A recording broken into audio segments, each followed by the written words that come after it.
lahat o papuri sa kaitaasan, siya'y papurihan ngayon at magpakailanman. Umawi ang daigdigan, lahat ng naroroon. Umawi ng sangkatauhan, purihin ang Panginoon. Papuri sa kaitaasan, siya'y papurihan, Diyos ng lahat o papuri sa kaitaasan, siya'y papurihan ngayon at magpakailanman.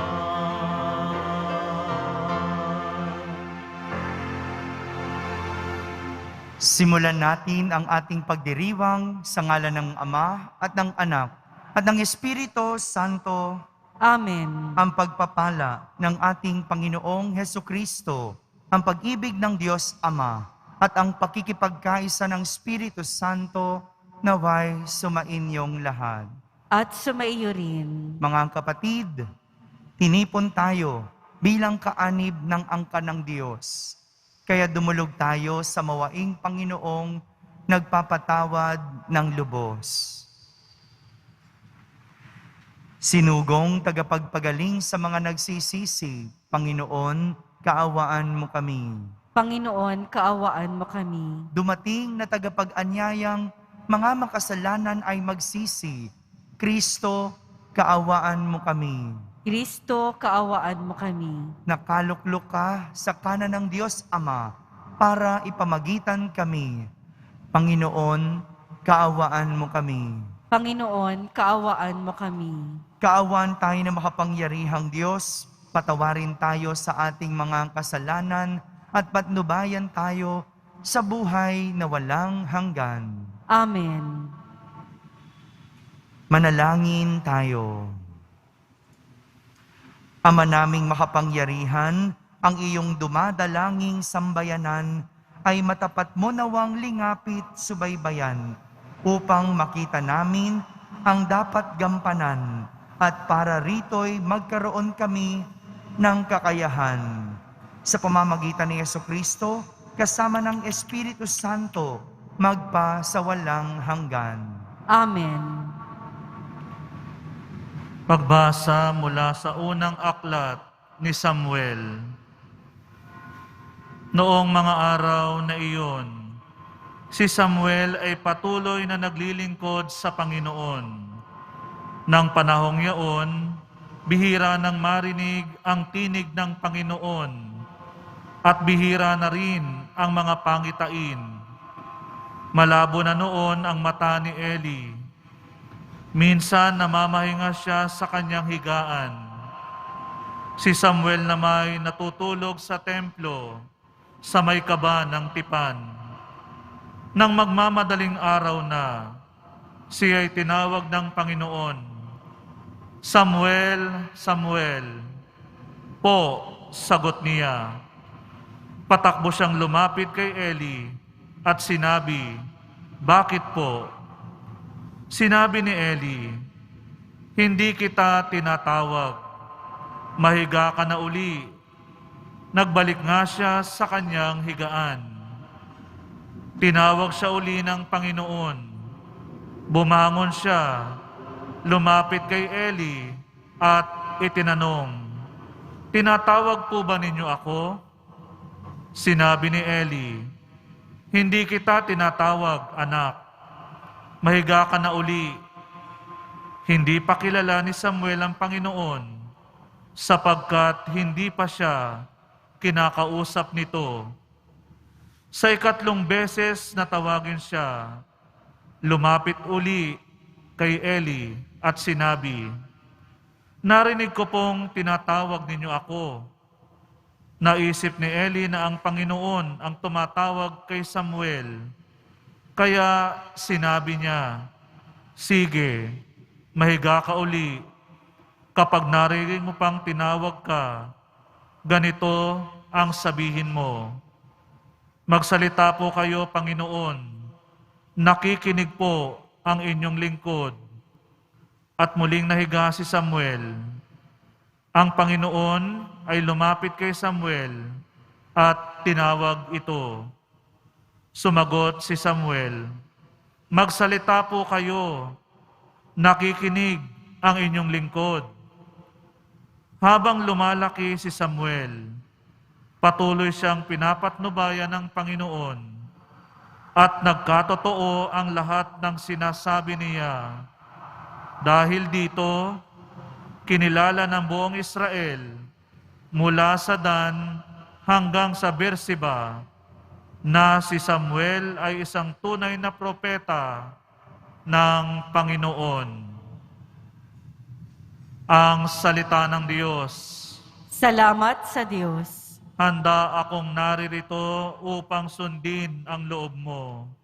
Handa akong naririto upang sundin ang loob mo. Ako ay naghintay sa aking Panginoon at dininig niya ang aking pagtaghoy. Mapalad ang taong may tiwala sa Diyos at sa Diyos ay hindi dumudulog, hindi sumasama sa nananambahan sa mga nagkalat na Diyos-Diyosan.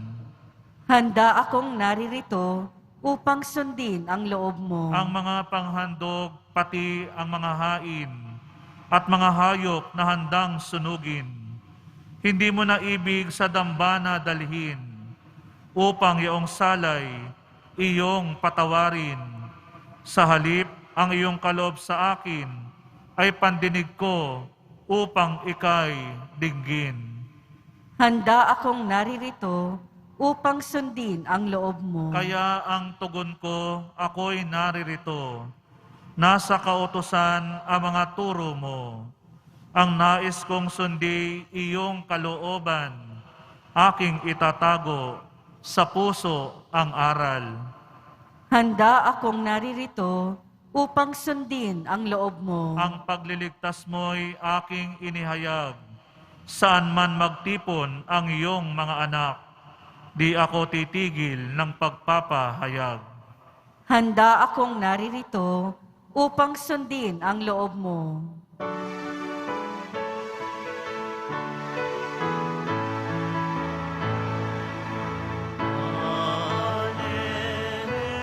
Alleluia,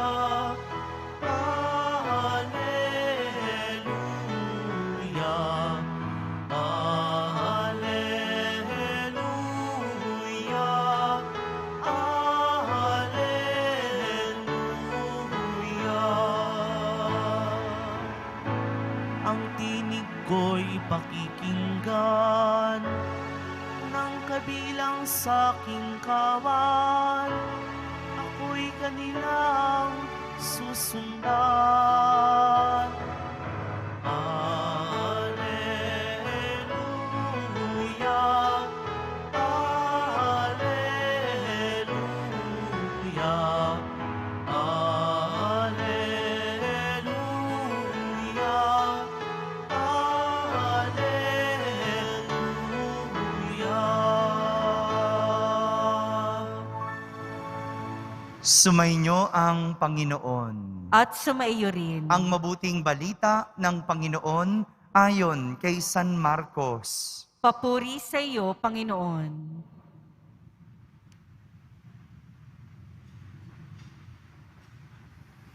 Noong panahong iyon, mula sa sinagoga, si Jesus ay nagtuloy sa bahay ni Simon at Andres.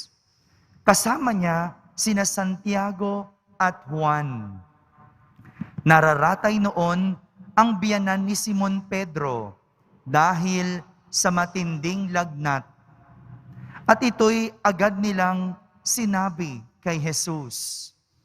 Nilapitan ni Jesus ang babae, hinawakan sa kamay at ibinangon. Noon di, inibsan ito ng lagnat at naglingkod sa kanila. Pagkalubog ng araw, dinala kay Jesus ang lahat ng may sakit at ang mga inaalihan ng demonyo. At nagkatipon ang buong bayan sa may pintuan ng bahay. Pinagaling niya ang mga maraming may sakit, anuman ang kanilang karamdaman, at nagpalayas siya ng mga demonyo. Hindi niya hinayaang magsalita ang mga ito sapagkat alam nila kung sino siya. Madaling araw pa'y bumangon na si Jesus at nagtungo sa isang ilang na pook at nanalangin. Hinanap siya ni Simon at ng kanyang mga kasama. Nang siya'y matagpuan, sinabi nila, "Hinahanap po kayo ng lahat." Ngunit sinabi ni Jesus, "Kailangang pumunta rin naman tayo sa mga kalapit bayan upang makapangaral ako roon. Ito ang dahilan ng pag-alis ko sa Capernaum." At nilibot niya ang buong Galilea na nangangaral sa mga sinagoga at nagpapalayas ng mga demonyo. Mga kapatid, ang mabuting balita ng Panginoon. Pinupuri ka namin, Panginoong Hesukristo. Isang magandang araw po sa inyong lahat. Noong isang araw o noong Lunes, narinig natin ang kwento ng pagtawag ni Jesus sa kanyang mga alagad. Habang sila ay nasa baybaying dagat, na nooy mga mangingisda pa lamang, inimbitahan sila ni Jesus na sumunod sa kanya. Agad-agad, iniwan nila ang kanilang mga lambat. Iniwan nila ang kanilang hanap buhay at sumama kay Jesus para magkaroon ng bagong buhay. Bagong buhay. Sa Ingles, new life. Samantala, kakaiba naman ang pagtawag na nangyari sa ating ebanghelyo ngayon, sapagkat walang imbitasyon na narinig, pero nakuhang maglingkod ng biyanan ni Simon Pedro. Nakuhang maglingkod matapos pagalingin ni Jesus. Matapos makatanggap ng kagalingan kay Jesus. Nakaranas o nakatanggap, kaya nagbago. Ang tawag dito, pagbabagong loob. O sa Ingles, conversion. Pagbabagong buhay o pagbabagong loob. Alin man sa dalawa, parehas itong tumutukoy sa pagbabago. Lahat ito ay dahil kumilos ang Diyos. Samantala, narinig natin sa ating unang pagbasa ang kwento ni Samuel at kung paano siya literal na tinatawag ng Diyos. Bagamat hindi pamilyar si Samuel sa boses ng Diyos, natutunan niyang tumugon sa tawag ng Diyos. Si Samuel, nang tumugon sa Diyos, nagbago. Siya ay naging propeta ng Panginoon. Sadyang ang bawat pagtawag ng Diyos ay may regalong handog. Hindi po ito kapalit, kundi isang handog. Katulad na lang ng mga mangingisda nang sila ay sumunod kay Jesus at tanggapin ang imbitasyon, sila ay naging mga alagad. Ganon din, yung biyanan ni Simon Pedro. Biyanan lang siya noon, pero noong siya ay nakatanggap ng kagalingan at nagbagong loob, siya ay naging lingkod ni Jesus. Si Samuel, nang tumugon sa tawag ng Panginoon, siya ay naging propeta ng Panginoon. Ang gandang pagpapakita ito sa atin na ang sino mang tumutugon o sino mang sumusunod sa Diyos ay nagkakaroon ng siguradong pagbabago. Ngayong nagsisimula tayo ng bagong taon, karamihan sa atin malamang gumagawa na naman ng New Year's resolution sa pagnanais na magbago. Gumagawa tayo ng mahabang listahan at minsan sa sobrang haba, nalilimutan na natin. Nakakaligtaan na natin yung mga sinulat natin. Pero sa totoo lang, isa lang naman ang pwede nating gawin kung gusto nating magbago. Kung gusto nating siguradong magkaroon at makakita ng pagbabago. Ito ay ang pagsunod sa Diyos. Ito lang yung tatandaan. Sa araw-araw na ginawa ng Diyos, bawat kilos at gagawin natin, sana ito ay tungkol sa pagsunod sa Diyos. Mahirap sumunod sa Diyos, pero pwede nating ihingi ito ng tulong sa Diyos. Kaya nga, ang paalala ng ating Salmo Responsorio na pwede nating gawing panalangin. Handa akong naririto upang sundin ang loob mo. Isa lang ang pwede nating gawin para siguradong may makitang pagbabago. Hindi lang sa ating mga sarili, kundi sa ating mga buhay. Ito ay ang pagsunod o pagtugon sa tawag ng Diyos. Ito lang ang dapat tandaan. Ito lang ang dapat gawin. At sigurado, malaki ang makikitang pagbabago sa ating pagkatao. Amen.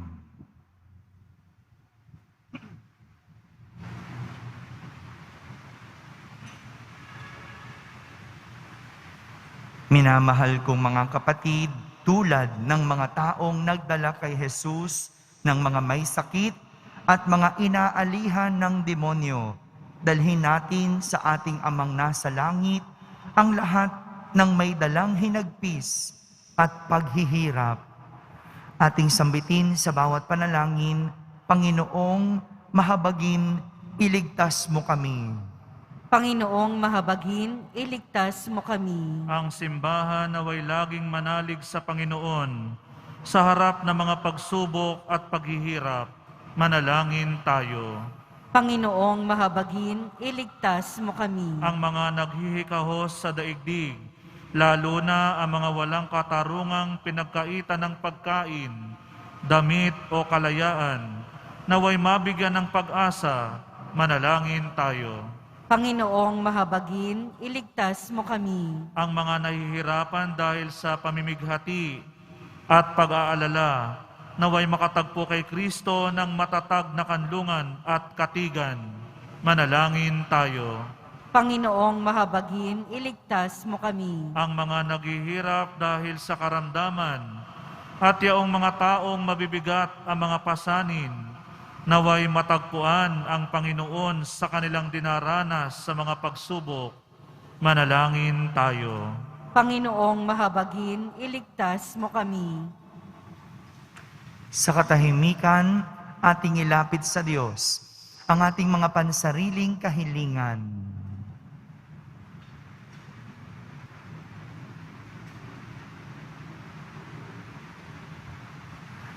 Manalangin tayo. Panginoong mahabagin, iligtas mo kami. Amang makapangyarihan, bantayan mo ang aming pamilya. Iligtas at pangalagaan mo kami. Hinihiling namin ito sa pamamagitan ni Kristo na aming Panginoon. Amen.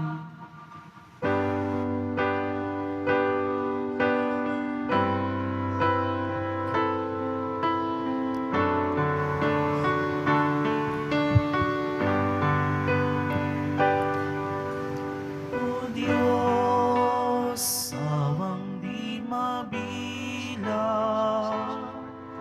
tanggapin mo yaring aming alay.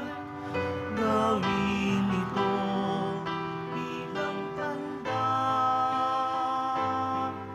ng aming kaligtasan. Narito, O Ama, alak at tinapay,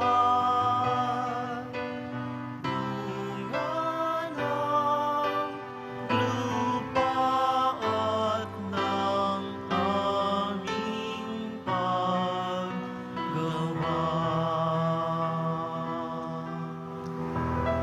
Manalangin kayo mga kapatid upang ang paghahain natin ay kalugdan ng Diyos amang makapangyarihan. Tanggapin nawa ng Panginoon itong paghahain sa iyong mga kamay, sa kapurihan niya at karangalan, sa ating kapakinabangan at sa buong sambayanan niyang banal. Ama naming lumikha, ang paghahain ito ng iyong sambayanan ay iyong marapatin ngayong paunlakan. Pakuntangan dito, mapasa amin nawa ang iyong kabanalan at ang masugid naming dalangin ay iyong pagbigyan. Sa pamamagitan ni Jesucristo, kasama ng Espiritu Santo, magpa sa walang hanggan. Amen. Sumainyo ang Panginoon. At sumaiyo rin. Itaas sa Diyos ang inyong puso at diwa. Itinaas na namin sa Panginoon. Pasalamatan natin ang Panginoong ating Diyos. Marapat na siya ay pasalamatan. Ama naming makapangyarihan, tunay ngang marapat na ikaw ay aming pasalamatan sa iyong paglingap at kagandahang loob. Ang tao'y nilikha mo't pinangasiwa sa sansinukob. Sa hangad mong siya'y iwastong lubos, siya'y pinagdusa mo sa kanyang pagtalikod. Sa iyong paggiliw iyong ipinahintulot na makabalik siya sa pamamagitan ni Kristo Jesus. Kaya kaysa ng mga anghel na nagsisiawit ng papuri sa iyo ng walang humpay sa kalangitan, kami nagbubunyi sa iyong kadakilaan. Santo, Santo, Santo, Panginoong Diyos ng mga hukbo, napupuno ang langit at lupa ng kadakilaan mo, o sana sa kaitaasan. Pinagpala ang naparirito sa ngalan ng Panginoon, o sana sa kaitaasan. Ama naming banal, ikaw ang bukal ng tanang kabanalan. Kaya't sa pamagitan ng iyong Espiritu, ay gawin mong banal ang mga kaloob na ito, upang para sa amin ay maging katawan at dugo ng aming Panginoong Hesukristo. Bago niya, pinagtiisang kusang loob na maging handog, hinawa kanyang tinapay, pinasalamatan kanya, pinaghati-hati niya iyon, iniabot sa kanyang mga alagad at sinabi, "Tanggapin ninyong lahat ito at kanin, ito ang aking katawan na inihahandog para sa inyo."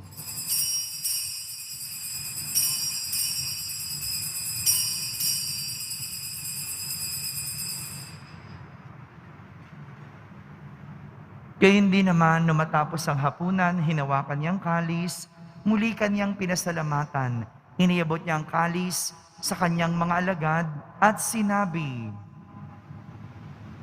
"Tanggapin ninyong lahat ito at inumin, ito ang kalis ng aking dugo, ng bago at walang hanggang tipan, ang aking dugo na ibubuhos para sa inyo at para sa lahat, sa kapagpapatawad ng mga kasalanan. Gawin ninyo ito sa pag-alaala sa akin."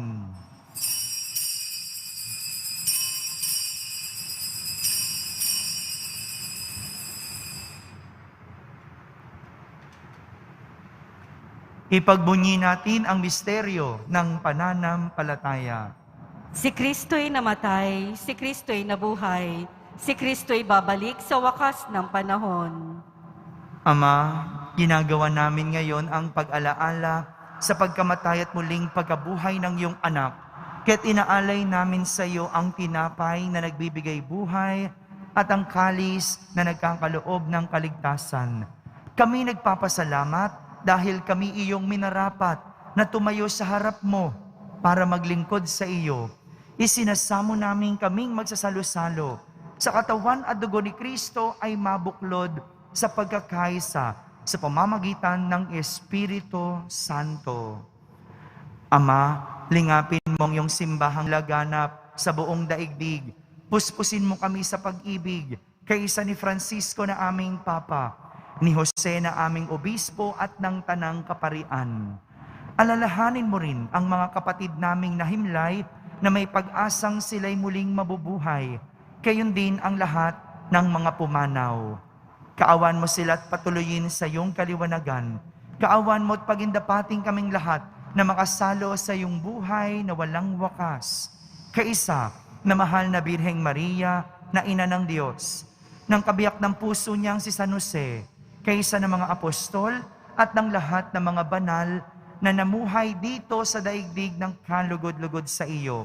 May pagdiwang nawa namin ang pagpupuri sa kararangal mo sa pamamagitan ng iyong anak na aming Panginoong Hesukristo. Sa pamamagitan ni Kristo, kasama niya at sa Kanya, ang lahat ng parangal at papuri ay sa iyo, Diyos Amang makapangyarihan, kasama ng Espiritu Santo, magpa sa walang hanggan. Amen. Sa tagubilin ng mga nakahagaling na utos at turo ni Jesus na Panginoon natin at Diyos, ipahayag natin ng lakas loob. Ama namin, sumasalangit ka. Sambahin ang ngalan mo, mapasa amin ang kaharian mo, sundin ang loob mo dito sa lupa para ng sa langit. Bigyan mo po kami ngayon ng aming kakanin sa araw-araw at patawarin mo kami sa aming mga sala para ng pagpapatawad namin sa nagkakasala sa amin. At huwag mo kaming ipahintulot sa tukso at iadya mo kami sa lahat ng masama. Hinihiling namin kami iadya sa lahat ng masama. Pagkalooban ng kapayapaan araw-araw, iligtas sa kasalanan at ilayo sa lahat ng kapahamakan. Samantalang aming pinananabikan ang dakilang araw ng pagpapahayag ng tagapagligtas naming si Hesukristo. Sapagkat iyo ang kaharian at ang kapangyarihan at ang kapurihan magpakailanman. Amen. Panginoong Hesukristo, sinabi mo sa iyong mga apostol, kapayapaan ang iniiwan ko sa inyo. Ang aking kapayapaan ang ibinibigay ko sa inyo. Tunghayan mo ang aming pananampalataya at huwag ang aming pagkakasala. Pagkalooban mo kami ng kapayapaan at pagkakaisa ayon sa iyong kalooban, kasama ng Espiritu Santo, magpa sa walang hanggan. Amen. Ang kapayapaan ng Panginoon ay laging sumainyo. At sumaiyo rin. Magbigay kayo ng kapayapaan sa isa't isa. Kapayapaan po para sa lahat.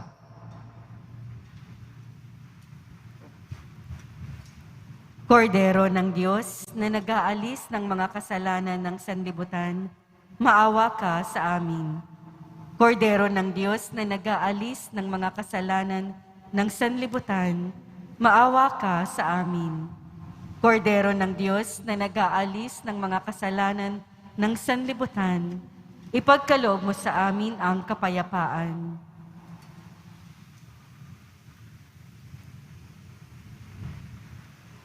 Ito ang kordero ng Diyos. Itong nag-aalis ng mga kasalanan ng sanlibutan. Mapalad ang mga inaaniyahan sa kanyang piging. Panginoon, hindi ako karapat-dapat na magpatuloy sa iyo, ngunit sa isang salita mo lamang ay gagaling na ako. Ang katawan ni Kristo. Amen.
sa'yo. Ikaw ang tanging buhay ko.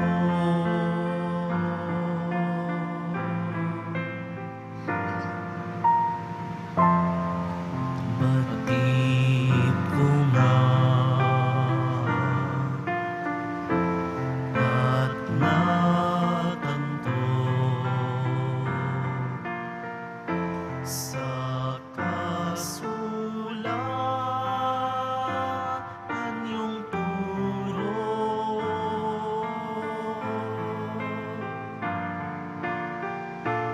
Pakinggan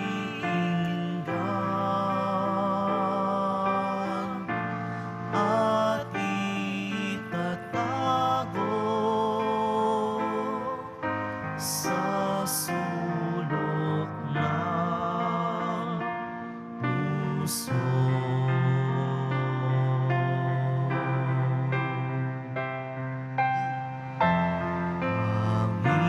Panginoon, narito ako, naghihintay sa utos mo.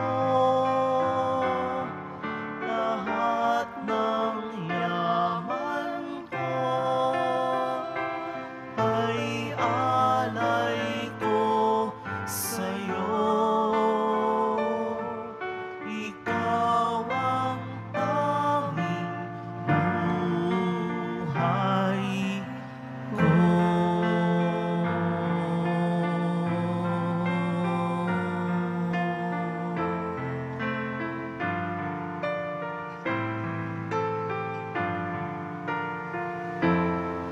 Iyong pagligtas ihahayag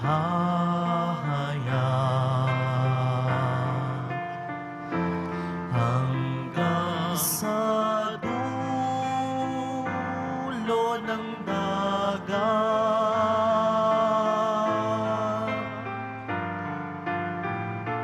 Pagtulong mo, pusong dalisay, aking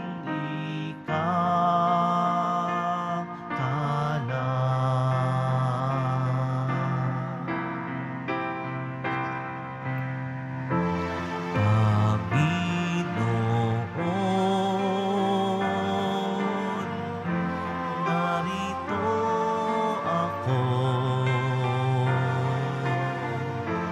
naghihintay sa utos mo. Lahat ng yaman ko ay alay ko sa'yo. Ikaw ang tanging buhay ko.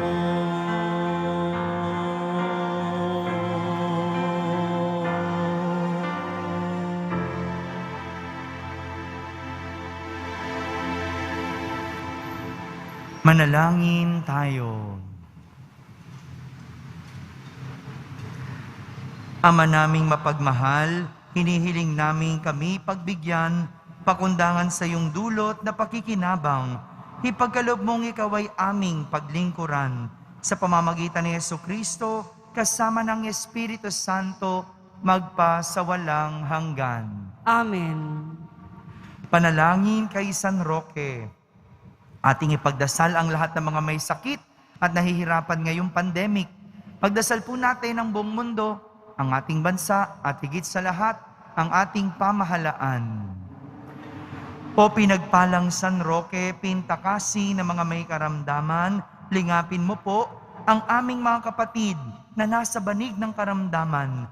Ang iyong pamamagitan ay sadyang makapangyarihan na nung ikay narito pa sa daigdig, Marami ang gumaling dahil sa pag-antanda mo sa kanila ng kamahal-mahalang krus. Ngayon ikay niluluwalhati na dyan sa langit, nananalig kaming ang iyong pamamagitan ay lubhang magaling.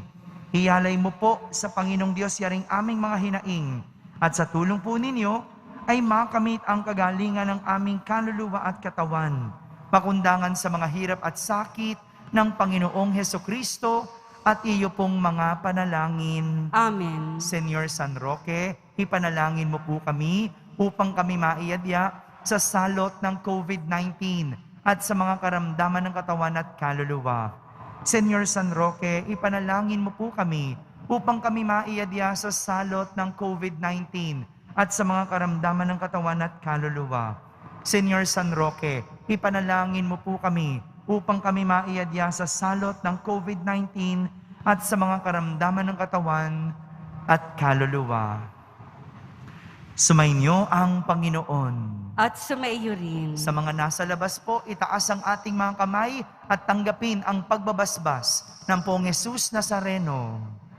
Mahal na Poong Jesus Nazareno, inihayag mo sa pamamagitan ng krus ang walang maliw na pag-ibig ng Diyos sa sangkatauhan. Pakinggan mo ang kahilingan ng iyong angkan na nagsusumamo sa iyo.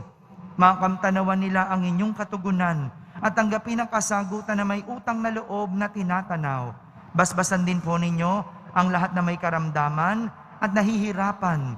Sa pamamagitan ng bendisyon na ito, naway maalala nila ang mga pangako nila noon sa binyag na ikaw ang kanilang iibigin at pagdilingkuran bilang Panginoon magpa sa walang hanggan. Amen. At pagpalain kayo ng makapangyarihang Diyos, Ama, Anak, at Espiritu Santo. Amen. Tapos na po ang ating pagdiriwang, humaykeng taglay ang pag-ibig at kapayapaan ng Poong Jesus Nazareno. Salamat sa Diyos.